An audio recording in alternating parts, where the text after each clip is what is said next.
Inilah kisah sejarah asal-usul ayat kursi yang sangat menakjubkan dan penuh peristiwa ajaib.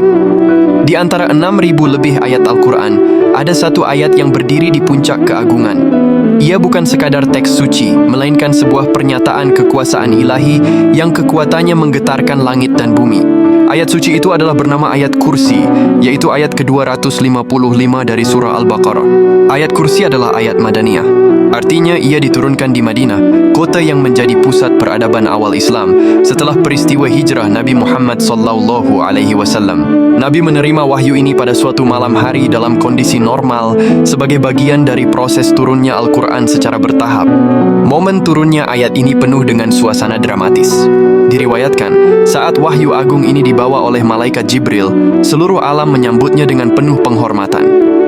Terjadi getaran dahsyat yang membuat mahkota para raja di bumi berjatuhan dan setan-setan lari tunggang langgang. Peristiwa kosmik ini menunjukkan betapa besar dan agungnya pesan yang terkandung di dalam ayat ini.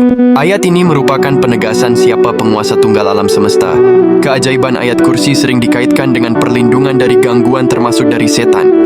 Sebuah kisah terkenal datang dari sahabat Abu Hurairah radhiyallahu anha. Dahulu beliau ditugaskan menjaga gudang zakat.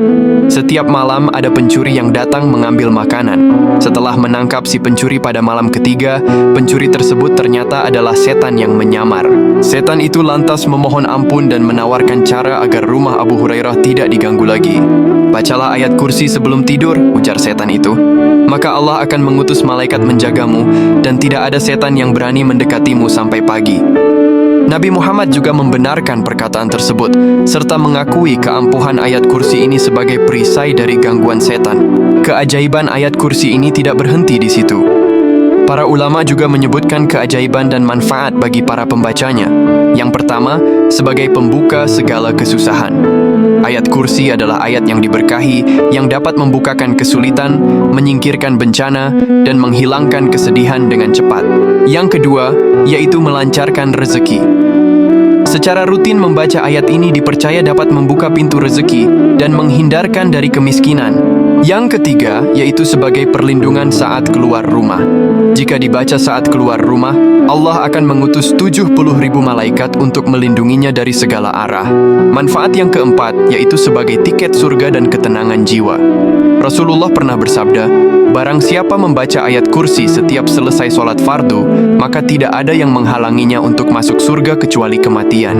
Manfaat yang kelima, yaitu sebagai tameng dari segala keburukan. Ayat ini memberikan perlindungan ilahi dari jin, sihir, mata jahat,